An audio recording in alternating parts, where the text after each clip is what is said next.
Out of the 81.5 million families in the United States, there are approximately 16 million families in which not one single family member is employed.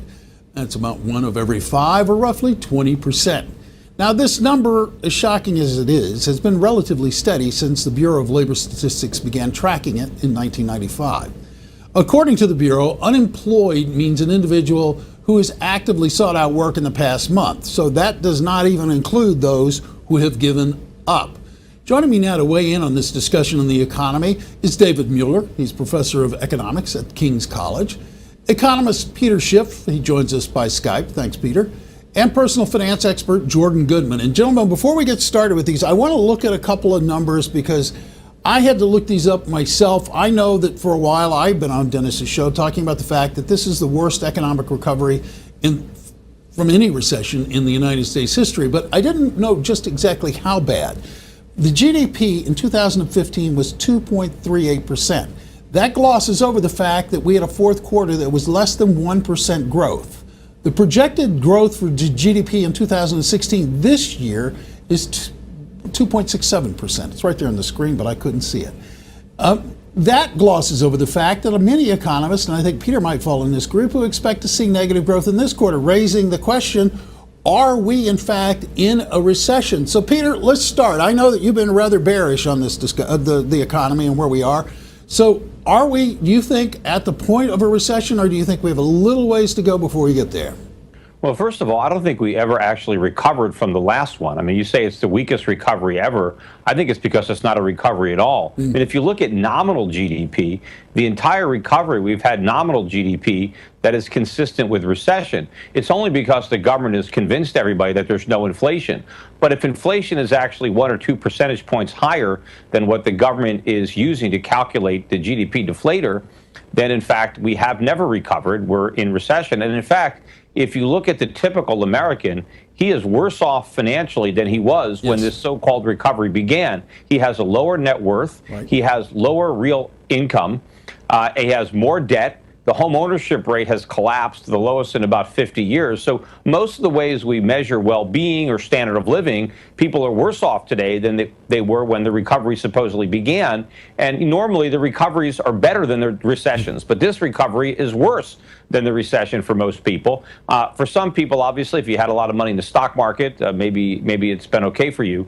But I think everything the government has done in the last 6 or 7 years to artificially reflate the stock market bubble and the housing bubble has actually undermined the real economy and prevented the legitimate recovery that would have taken place absent all this government intervention from actually happening. And now I think we're back statistically. I think at this point the economy is so weak that we're statistically back in recession, which is why I expect the government to do more of the same failed stimulus before the end of the year, which is to cut rates back to zero and launch QE4. Well, and as much as I hate to give confirmation to the negative outlook by Peter Paul, I'm going to, that was going from Peter to Paul. Usually we go from Paul to Peter, don't we? But, you know, the average, assuming that the projections for 2016 are right, we do get 2.7%.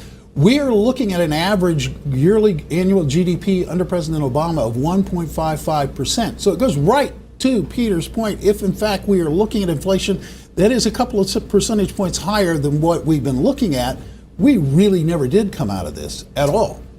You know, that's true. I think people have called it the jobless recovery for a reason, right? Where we haven't seen a lot of job growth, where traditionally after recessions we see a huge uptick in growth, and we haven't really seen those jobs. Instead, what we've seen is increases in government spending, we've seen increases in regulation, and so what we need to think about is why is America becoming less competitive in the market in general, and why is that resulting in not as many jobs and wages that are stagnating, or people who are getting entangled in the safety net? Well, you know, Jordan, you follow personal finance, so you've got a kind of a better handle maybe than the rest of the group in terms of just where people are. Peter referenced we're worse off. A lot of us are much worse off. They're hurting out there, Bill. They're hurting. And the rich did, in fact, get a little richer. The poor got a little poorer, and the middle class has gotten squeezed down into the lower class. You're seeing some pretty high-paid jobs getting cut. Intel, 11,000 last week. Caterpillar, all these big companies, some pretty well-paying jobs are disappearing. The jobs that are being created are low-wage, in many cases, no-benefit kinds of jobs. So the jobs that they say the overall jobs numbers are up, and officially it's a 5% unemployment rate, but I think that's vastly overstating how number of jobs have been created here. Peter, what happens next in this economy? I know that you see a dire scenario. Are we looking at negative interest rates and a really bad period in this economy? Well, hopefully we won't go to negative rates. Negative rates will be doing even more damage than 0%. But, I wouldn't put it past them. They've tried it unsuccessfully in Japan, and they've tried it in Europe. So it might be coming here. But, on the jobs, we've been destroying good-paying jobs. Right. The jobs that we've been creating, not only are they low-paying, but they're part-time. And in fact, a lot of the jobs that have been created are held by the same people, because people now have 2 or 3 part-time jobs. And so that's why it looks like there's so many jobs being created, because so many businesses no longer hire full-time workers. They've had to basically replace their full-time workforce with part-timers.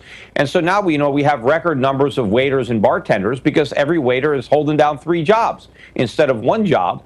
And so this is what President Obama defines as progress, because he takes credit for all the low-paying part-time jobs that were created, but he doesn't accept responsibility for the higher-paying full-time jobs that he destroyed in order to make possible those low-paying part-time jobs. Well, and to the point, one of my favorite figures, and I use favorite in quotes, is the U6 indicator in the unemployment aspect report. That U6 number is 9.9%. That's in contrast double the official unemployment rate of 5%. That's counting kind of discouraged workers, certainly. But you know what's strange, Bill, is while that's all happening, there's a big disconnect in the workforce. There's about 5 million jobs that are available that there is nobody to take those jobs. They don't have the skills for them. So a lot of people, older people, are retiring now. Mechanics, plumbers. Why don't, Peter, I'll open the floor up to this, and maybe, Paul, you take it. You work in college. If, in fact, there are 5 million jobs that nobody has the skills for, how about this radical thought? How about the companies spend money training people to do those jobs instead of just sitting there saying, nobody to do those jobs, let's bring in people from outside of the country who could do those jobs. Those people, in fact, were trained to do those jobs by the people that are bringing them in, the H-1B visa companies. Why aren't we looking at the government to say retrain people, and why isn't industry doing that? Well, I think that's an excellent question in terms of, I'm sure some companies are, but the question is, what are the expenses of training people who have a better educational background, or people from around the world who have higher degrees in mathematics or in programming, other sorts of skills? One big problem that we can think about is that in the higher education system that we have, right, the way we fund it and the way we set it up is there's not much difference between getting an English major or an engineering major, right? In terms of the funding and what you do, there's no market signal in education to show, hey, engineering is actually more valuable, programming is more valuable. Whether you want to do English or sociology or other studies, that there's not a good market mechanism to kind of encourage young people to think about their careers and to think about, what I majored in college, what I study, what I learned to do. It's going to have a big impact on what I'm able to work at in the future. But there's a systemic problem there. I have a daughter who has an undergraduate degree in English, and she's doing very well for herself, and she's well employed. There are people who have engineering degrees, and I'll go to Peter on this one since I'm going to point at his industry, who are no longer working in engineering, who aren't doing anything substantial. They're being hired for really sweet numbers and going to work for Wall Street. So there's a systemic problem here, Peter, as well.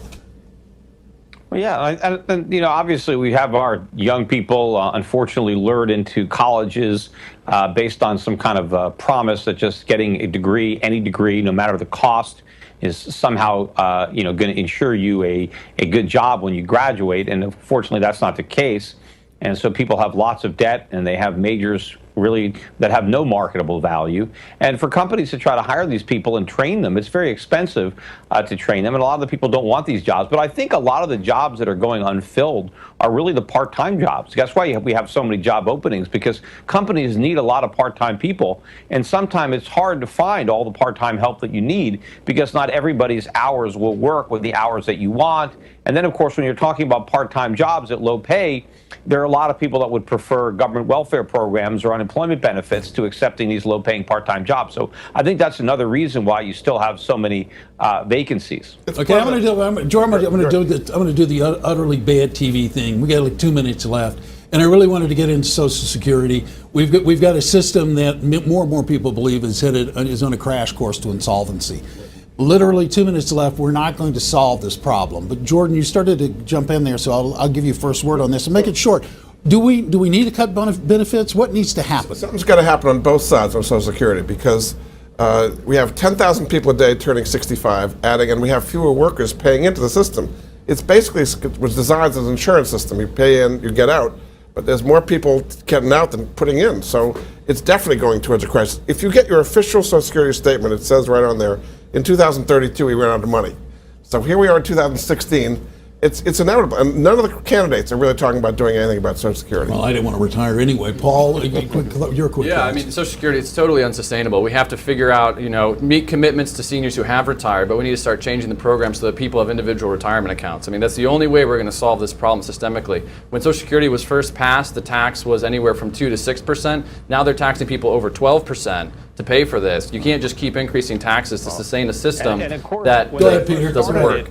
when they first started it, self-employed people were exempt. They didn't even have to pay into the tax because the government assumed if you're smart enough to be self-employed, you're smart enough to save for your own retirement. Look, this was a con from the day that Roosevelt sold it to the American public. It was sold as an insurance system. Instead, it was a Ponzi scheme, and no Ponzi schemes can work.